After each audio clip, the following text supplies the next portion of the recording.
तर hi friend, आपण बनवतोय शेंगदाण्याची चटणी. ती बी वडापाव बरोबर खातात ती. मी आता तुम्हाला दाखवते बघा. मी हे 1 किलो शेंगदाणे भाजून घेतले आणि हे बघा असं लसणाच्या पाकळ्या करून घेतल्या. ही मिरची पावडर, हे मीठ. तर शेंगदाणे असे इतके टाकायचे. नंतर ह्याच्यामध्ये मीठ, थोडं झणझणीत तिखट. हे बघा असं बघा. ही 1 किलो शेंगदाण्याची चटणी मी तिखट मीठ टाकून काढून घेतली आहे. आता आपण हिला फ्राय करणार आहे. तुम्हाला सांगू का, माझ्या वडापावचं हॉटेल आहे, त्यामुळं एखाद्या वेळेस चटणी संपली तर काय माणसं चटणी नाही म्हणून वडापाव खात नाही. तर एवढं टेस्ट ह्या चटणीला आहे. आणि परत तुम्ही घरी पण म्हणजे असं चपाती बरोबर पण खाऊ शकतात. आणि ही चटणी खराब होत नाही, महिनाभर तरी खराब होत नाही. गरम झाले. आता आपण याच्यात जिरे टाकू.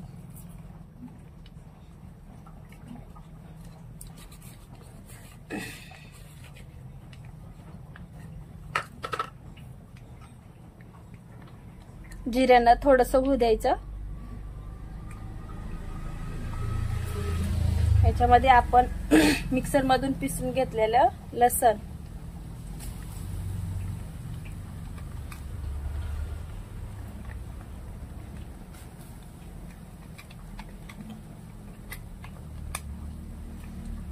हे लसणामुळं असं होतंय.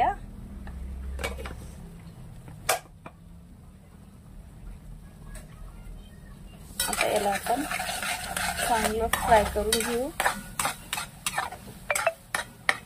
ब्राऊन होस्तवर थांबायचं. लसण पांढरा पांढरा नाही दिसला पाहिजे. हे बघा. आता याच्यात थोडस अजून मिरची पावडर टाकायचं. हे मी टाकून घेतली. आणि हा आहे लसण कांदा लसूण मसाला. आता हा पण आपण याच्यात टाकणार आहे.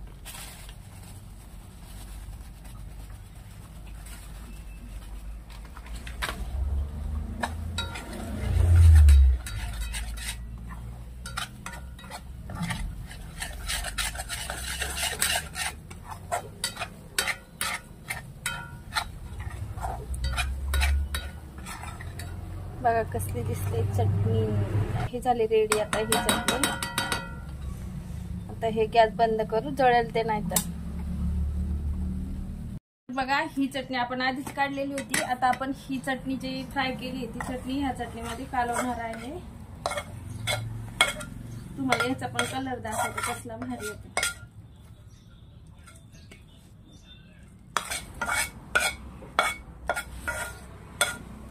मी एक वेळा केली ना चटणी, परत दुसरी कोणती चटणी करणार नाही. असली टेस्ट आहे या चटणीला.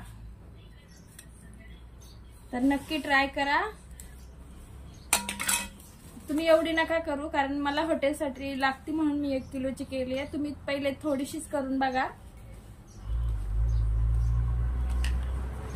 गरम आहे. तर बघा झाली आपली चटणी रेडी. आता बऱ्याचशा ठिकाणी वडापावच्या दुकानावर पावाची चटणी बनवतात.